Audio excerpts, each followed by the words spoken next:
Item ಯಾವುದೇ ಇರಲಿ try ಮಾಡಿ ಆಚಿ ಚಿಕನ್ ಮಸಾಲಾ. ಸರ್, ಈಗ ಲಾಸ್ಟ್ ಒಂದು ವಾರದಲ್ಲಿ ಡೀಸೆಲ್ ಪೆಟ್ರೋಲ್ 5 ರೂಪಾಯಿ ರೇಟ್ ಜಾಸ್ತಿ ಆಗಿದೆ. ಏನು ಹೇಳ್ತೀರಿ? ಇದ್ರ ಬಗ್ಗೆ ನಮ್ಗೆ ಅಷ್ಟಾಗಿ ಐಡಿಯಾ ಇಲ್ಲ, ಓನರ್ ಕೇಳ್ಬೇಕು ನಮ್ಗೆ. ಅಲ್ಲ, ನಿಮಗೆ ಏನು ಬರ್ಡನ್ ಆಗುತ್ತೆ ಅಂತ ಸರ್?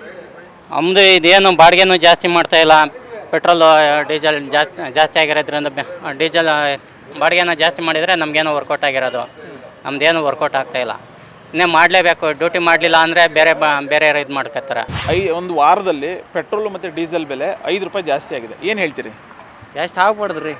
ಜಾಸ್ತಿ ಆದ್ರೆ ನಾವು ಬಡವರು ಸಾಮಾನ್ಯ ಕೂಲಿ ಕಾರ್ಮಿಕರು ಎಷ್ಟು ದುಡ್ದು ನಾವು ಎಷ್ಟು ಗಾಡಿ ಪೆಟ್ರೋಲ್ ಎಲ್ಲಿಗೆ ಆಗಲ್ಲ. ಅದೇನಾಯ್ತು ಅದು ಮಾಡಿದರೆ ಒಳ್ಳೇದು. ಜನ ಎಷ್ಟು ಕಷ್ಟ ಆಗುತ್ತೆ ಸರ್? ಈಗ 5 ರೂಪಾಯಿ, 1 ಲೀಟ್ರಿಗೆ 5 ರೂಪಾಯಿ ಜಾಸ್ತಿ ಅಂದರೆ ಎಷ್ಟು ಕಷ್ಟ ಆಗುತ್ತೆ? ಕಷ್ಟ ಆಗುತ್ತೆ ಸರ್. ಈಗ 5 ರೂಪಾಯಿ ಅಂದರೆ ನಾವು ಈಗ ದೂರ ಹೋಗ್ಬೇಕಂದ್ರೆ ಹಾಕ್ಸ್ಲೇಬೇಕು. ನಮ್ಮ ಊಟಕ್ಕೆ ಕೂಲಿ ಕಾರ್ಮಿಕರು ನಾವು ಕೆಲ್ಸಕ್ಕೆ ಹೋಗ್ಬೇಕಂದ್ರೆ ಪೆಟ್ರೋಲ್ ಅಂದ್ರೆ ಗಾಡಿ ನಡೆಯಲ್ಲ. ಎಲ್ಲೇ ನಿಂತಂದ್ರೆ ಅಲ್ಲಿಂದ ತಳ್ಕೊಂಬರ್ಬೇಕು. ಪೆಟ್ರೋಲು ಮತ್ತು ಡೀಸೆಲ್ಲು 5 ರೂಪಾಯಿ ಜಾಸ್ತಿ ಆಗಿದೆ. ಏನು ಹೇಳ್ತೀರಿ ಸರ್? ಎಷ್ಟು ಬರ್ಡನ್ ಆಗುತ್ತೆ? ಸರ್, ಏನು ಮಾಡೋಕ್ಕಾಗತ್ತೆ ಸರ್? ಈಗ ಅವರು ಕಂಪ್ನಿಯವ್ರು ಕೇಳಿದ್ರೆ ಲಾಸ್ ಆಗ್ತಾಯಿದೆ ಅಂತಾರೆ, ಕಸ್ಟಮರು ಹೊರೆ ಅಂತಾರೆ. ಏನು ಯಾರ ಕಡೆಗೆ ಏನು ಮಾತಾಡಬೇಕು ಅಂತಲೇ ಗೊತ್ತಾಗಲ್ಲ ನಮಗೆ. ಅವರು ನಮಗೆ ಈಗಾಗಲೇ 1.5 ಲಕ್ಷ ಕೋಟಿ ಲಾಸ್ ಆಗಿದೆ ಅಂತ ಕಂಪ್ನಿ ಹೇಳ್ತಾ ಇದೆ. ಅದಕ್ಕೋಸ್ಕರ ನಾವು ರೇಟ್ ಜಾಸ್ತಿ ಮಾಡಲೇಬೇಕು ಅಂತ ಅವ್ರು ಮಾಡಿಬಿಟ್ಟಿದ್ದಾರೆ. ಇಲ್ಲಿ ಕಸ್ಟಮರ್ ಹತ್ರ ನಾವು ಒದ್ದಾಡಬೇಕು. ಇಲ್ಲಿ ನಾವಂತೂ ಏನು ಮಾಡಲ್ಲ, ಎಲ್ಲ ಮಾಡೋದೆಲ್ಲ ಕಂಪ್ನಿನೇ ಚೇಂಜ್ ಮಾಡೋದು, ರೇಟ್ ಕಂಪ್ನಿ ಚೇಂಜ್ ಮಾಡೋದು ಎಲ್ಲ ಕಂಪ್ನಿಯವರೇ ಮಾಡೋದು. ನಾವು ಅದೇನು ಪಂಪಲ್ಲಿ ನಾವು ಮುಟ್ಟಂಗೆ ಇಲ್ಲ, ಕಂಪ್ನಿಯಿಂದನೇ ಎಲ್ಲ ಡೈರೆಕ್ಟಾಗಿ ಚೇಂಜ್ ಆಗುತ್ತಿಲ್ಲ. ಕಸ್ಟಮರು ಹೊರೆ ಆಗ್ತಾಯಿದೆ. ಅದು ಏನೋ ಒಂದು ಸ್ವಲ್ಪ ಮಾಡಿ ಸ್ವಲ್ಪ ದಿವಸ ಆದರೂ ಹೋಗಲಿ. ಈ ವಾರ ಸ್ಟಾರ್ಟ್ ಆಗಿಂದ ಈ ಪ್ರಾಬ್ಲಮ್ ಸ್ಟಾರ್ಟ್ ಆಗಿದೆ. ಸ್ವಲ್ಪ ದಿವಸ ಆದಮೇಲೆ ಸ್ವಲ್ಪ ಕಮ್ಮಿ ಮಾಡಿದ್ರೆ ಸ್ವಲ್ಪ ಜನಗಳಿಗೂ ಸ್ವಲ್ಪ ಒಳ್ಳೆಯದಾಗುತ್ತೆ. ಸರ್, ಈಗ ಕಸ್ಟಮರ್ ಬರ್ತಾರೆ, ಬಂದು ಸರ್ ನೆನ್ನೆ ಒಂದು ರೇಟ್ ಇತ್ತು, ಇವತ್ತೊಂದು ರೇಟ್ ಇತ್ತು ಅಂತ ಹೇಳ್ತಾರೆ. ಅವ್ರಿಗೆ ಯಾವ ರೀತಿಯಾಗಿ ಸಂಜಾಯಿಷಿ ಮಾಡ್ತೀರಿ ಸರ್?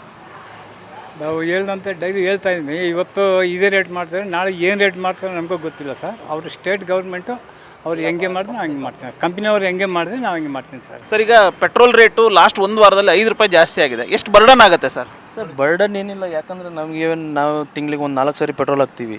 ನಮ್ಗೆ ಅದೊಂದು ಅಷ್ಟೇನು ಬರ್ಡನ್ ಆಗೋಲ್ಲ. ಬಟ್ ಏನೋ ಒಂದು ಒಳ್ಳೆ ರೀತಿಯಿಂದ ಈ ನರೇಂದ್ರ ಮೋದಿಯವರು ಏನೋ ಒಂದು ಡಿಸಿಷನ್ ತೊಗೊಂಡ್ರು, ಒಂದು ಒಳ್ಳೆ ರೀತಿಯಿಂದ ತೊಗೊಂಡಿರ್ತಾರೆ. ನಮಗೇನು ಅದು ಬರ್ಡನ್ ಅನಿಸಲ್ಲ. ಯಾಕಂದರೆ ನಮ್ಗೆ ಅವಾಗ ಪೆಟ್ರೋಲ್ ರೇಟ್ 80 ರೂಪಾಯಿ ಇತ್ತು. ಆವಾಗ ನಮಗೇನು ಸ್ಯಾಲ್ರಿ ಒಂದು 20,000 ಇತ್ತು. ಇವಾಗ ನಮ್ಗೆ 80,000 ಇದೆ. ಪೆಟ್ರೋಲ್ ರೇಟ್ 4 ರೂಪಾಯಿ ಜಾಸ್ತಿ ಆಯಿತು. ಏನು ಮಾಡೋಕ್ಕಾಗಲ್ಲ. ಸ್ಯಾಲ್ರಿನೂ ಜಾಸ್ತಿ ಆಗುತ್ತೆ, ಪೆಟ್ರೋಲ್ ರೇಟು ಜಾಸ್ತಿ ಆಗುತ್ತೆ. ನಾವು ಅದಕ್ಕೆಲ್ಲ ಅನುಸರಿಸ್ಕೊಂಡು ಹೋಗ್ಬೇಕಾಗುತ್ತೆ. ಏನೋ ಒಂದು ದೇಶ ಒಂದು ಒಳ್ಳೆ ರೀತಿಯಿಂದ ನಡೀತಾ ಇದೆ, ಒಳ್ಳೆ ರೀತಿಯಿಂದ ನಡೀಲಿ ಅಷ್ಟೇ. ದಾಸ್ತಿ ಆಗಿತ್ತು ಹೇಳ್ತೀವಿ, ಏನು ಮಾಡೋದು ಸರ್? ಏನು ಹೇಳ್ತೀರಿ? ಎಷ್ಟು ಬರ್ಡನ್ ಆಗುತ್ತೆ ಸರ್? ಏನು ಮಾಡೋಕ್ಕಲ್ಲ ಸರ್. ಏನು ಮಾಡೋದು? ಗೌರ್ಮೆಂಟೇ ಸರಿ ಇಲ್ಲ, ನಾವೇನು ಮಾಡೋದು? ಎಷ್ಟು ಕಷ್ಟ ಆಗುತ್ತೆ ಸರ್? ಕಷ್ಟನಾ ಸರ್, ಏನು ಮಾಡೋದು? 5 ರೂಪಾಯಿ ಜಾಸ್ತಿ ಆಗಿದೆ ಸರ್ ಒಂದು ವಾರದಲ್ಲಿ. ಏನು ಹೇಳ್ತೀರಿ? ಅದೇ ಡೀಸೆಲ್ ರೇಟ್ ಜಾಸ್ತಿ ಆದರೆ ನಮ್ಮ ಬಿಸ್ನೆಸ್ ತುಂಬಾ ಎಫೆಕ್ಟ್ ಆಗ್ತದೆ. ಕಿಲೋಮೀಟ್ರ್ ಮೈಲೇಜ್ ಬರೋಲ್ಲ ಗಾಡಿಗಳು. ಡೀಸೆಲ್ ರೇಟ್ ಆದರೆ ತುಂಬಾ ಕಷ್ಟ. 1 ಲೀಟ್ರಿಗೆ 15 ಕಿಲೋಮೀಟ್ರ್ ಕೂಡ ಬರೋಲ್ಲ. ಹಿಂಗೆ ವರ್ಷ ಹಿಂಗೆ ಆಗ್ತಾಯಿದ್ರೆ ಭಾಳ ಕಷ್ಟ. ಮುಂಚೆ ಎಲ್ಲ ಇರಲಿಲ್ಲ, ಇವಾಗ ಎಲ್ಲ ಡಿಮ್ಯಾಂಡ್ ಆಗ್ತಾಯಿದೆ. ಗ್ಯಾಸಿದ ಬದಲು ಈಗ ಡೀಸೆಲ್ಲು ಪೆಟ್ರೋಲ್ ಜಾಸ್ತಿ ರೇಟ್ ಮಾಡ್ತಾರೆ. 4 ರೂಪಾಯಿ 5 ರೂಪಾಯಿ ಮಾಡಿದ್ರೆ ನಾವು ಕಿಲೋಮೀಟ್ರಿಗೆ 6 ರೂಪಾಯಿ ತೊಗೊಳೋದು ಅಲ್ಲಿಗೆ ಹೊರಟೋಗುತ್ತೆ. ಏನು ಪ್ರಯೋಜನ ಇಲ್ಲ ಡೀಸೆಲ್ ರೇಟ್ ಜಾಸ್ತಿ ಮಾಡೋದು. ಕಷ್ಟನೇ ತುಂಬ ಮೇಂಟೈನ್ ಮಾಡೋದು. ಡೀಸೆಲ್ ರೇಟ್ 5 ರೂಪಾಯಿ ಜಾಸ್ತಿ ಆಗಿದೆ. ಏನು ಹೇಳ್ತೀರಿ? ಎಷ್ಟು ಸಮಸ್ಯೆ ಆಗುತ್ತೆ? ಬೆಳಗ್ಗೆಯಿಂದ 500 ರೂಪಾಯಿ ಬಾಡಿಗೆ ಹೊಡೆದಿದ್ವಿ, 300 ರೂಪಾಯಿ ಡೀಸೆಲ್ ಹಾಕ್ಸಿದ್ದೀವಿ. ಏನಿರಲ್ಲ ಸಂಸಾರ ಮಾಡೋದು? 500 ರೂಪಾಯಲ್ಲಿ 300 ರೂಪಾಯಿ ಡೀಸೆಲ್ ಹಾಕ್ಸ್ಕೊಂಡ್ವಿ. ಈ ಫೋಲ್ಟ್ರ್ ಬಂದು ನಮಗೇನು ಬಾಡಿಗೆಗಳಿಲ್ಲ. ನಾವು ಈ ಡೀಸೆಲ್ ರೇಟು ಜಾಸ್ತಿ ಆಗಿಬಿಟ್ರೆ ಏನಿರಲ್ಲ ಜೀವನ ಮಾಡೋದು? ಜೀವನ ಎಷ್ಟು ಕಷ್ಟ ಆಗುತ್ತೆ ಸರ್? ಕಷ್ಟ ಇದೆ ಸರ್, ತುಂಬ ಕಷ್ಟ ಇದೆ. ಬಾಡಿಗೆ ಅಂತ ಕಟ್ಟೋಣ, ಡೀಸೆಲ್ ಅಂತ ಕೊಂಡ್ಕೊಳ್ಳೋಣ, ನಾವು ಇದರ ಸಂಸಾರ ಅಂತ ಮಾಡೋಣ. ಕಷ್ಟ ಇದೆ ಸರ್, ತುಂಬ ಕಷ್ಟ ಇದೆ. ಒಂದು ಸಲ ರಿಪೇರಿ ಬಂದರೆ ನಾವು 5,000 6,000 ಬರೀ ರಿಪೇರಿಗೆ ಇಡಬೇಕು.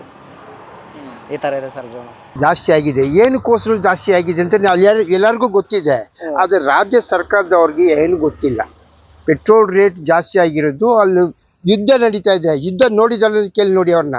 ಯುದ್ಧ ಹೆಂಗೆ ನಡೀತಾ ಇದೆ, ನಮ್ಮಿಂದ ಪೆಟ್ರೋಲ್ ಡೀಸೆಲ್ ಬರ್ತದಿಲ್ಲ ಅಂಥ ಜಾಗದಲ್ಲಿ ಯುದ್ಧ ನಡೀತಾ ಇದೆ. ಆ ಯುದ್ಧ ನಡೆಯೋಕ್ಕೋಸ್ಕರ ಪೆಟ್ರೋಲ್ ರೇಟ್ ಜಾಸ್ತಿ ಆಗಿದೆ. ಇವರು ಹೇಳ್ತಾ ಇರೋದು BJP ಸರ್ಕಾರ ಪೆಟ್ರೋಲ್ ರೇಟ್ ಜಾಸ್ತಿ ಆಗಿದೆ, ಅದು ಜಾಸ್ತಿ ಆಗಿದೆ ಅಂತ. ಅದೆಲ್ಲ ಏನಿಲ್ಲ. ಗ್ಯಾಸು, ಪೆಟ್ರೋಲು, ಡೀಸೆಲ್ ಅಲ್ಲಿಂದ ಬರೋದು. ಎಲ್ಲ ಒಂದು ಕಡೆ ಗ್ರಾಹಕರು ಬರೆ ಅನ್ಸಲ್ಲ ನಿಮಗೆಲ್ಲ? ಹೊರೆ ಅನ್ಸಲ್ಲ ಸರ್, ನಾವು ಸಮಾಧಾನ ಮಾಡ್ಕೊಳ್ತೀವಿ. ಆದರೆ ರಾಜ್ಯ ಸರ್ಕಾರ ಇದಕ್ಕೂ ಹೊಣೆ ಹೆಂಗೆ ಅಂದರೆ ಅವರು ಕಡಿಮೆ ಮಾಡಬೇಕು. ದೇಶಕ್ಕೋಸ್ಕರ ಇರೋದು ಟ್ಯಾಕ್ಸ್ ಫ್ರೀ ಮಾಡ್ಕೋಬೇಕು ನಾವು. ಪೆಟ್ರೋಲ್ ರೇಟು ಸಹಜವಾಗಿ ಹೆಚ್ಚಿಗೆ ಆಗಿದೆ. ಆದರೆ ಅದು ಕೇಂದ್ರ ಸರ್ಕಾರ ಅನಿವಾರ್ಯ ಅದು ಏರಿಸೋದು. ಈಗ ಕೊಲ್ಲಿ ರಾಷ್ಟ್ರಗಳಲ್ಲೆಲ್ಲ ಯುದ್ಧ ನಡೀತಾ ಇದೆ, ನಮಗೆ ಸರಬರಾಜು ಕಡಿಮೆ ಆಗ್ತಾ ಇದೆ, ಅದನ್ನು ಸಹಜವಾಗಿ ಏರಿಕೆ ಆಗಿದೆ.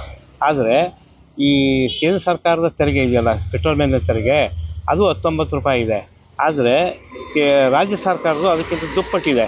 ಸೊ ರಾಜ್ಯ ಸರ್ಕಾರದವರು ಏನಾದರೂ ಅವರು ಹಾಕ್ತಿರ್ತಕ್ಕಂಥ ತೆರಿಗೆನ ಕಡಿಮೆ ಮಾಡೋದಾದರೆ ಪೆಟ್ರೋಲ್ ರೇಟು ಸಾಮಾನ್ಯವಾಗಿ ಇರ್ತದೆ. ರಾಜ್ಯ ಸರ್ಕಾರದ ಹೊಣೆ. ರಾಜ್ಯ ಸರ್ಕಾರದವರು ಈ ಸೆಸ್ಸನ್ನು ಯಾಕೆ ತುಂಬ ಹೆಚ್ಚಿಗೆ ಮಾಡಿದ್ದಾರೆ ಕೇಂದ್ರ ಸರ್ಕಾರಕ್ಕಿಂತ ಅವರೇ ಹೆಚ್ಚಿಗೆ ಇರತಕ್ಕಂಥದ್ದು. ಖಂಡಿತ ಕಡಿಮೆ ಮಾಡಬೇಕು. ಜೊತೆಗೆ ಈ ನಮ್ಮ ಕರ್ನಾಟಕದಲ್ಲಿ ಎಲ್ಲ ದರಗಳು ಬೆಲೆ ಏರಿಕೆ ಹೆಚ್ಚಿಗೆ ಆಗಿದೆ.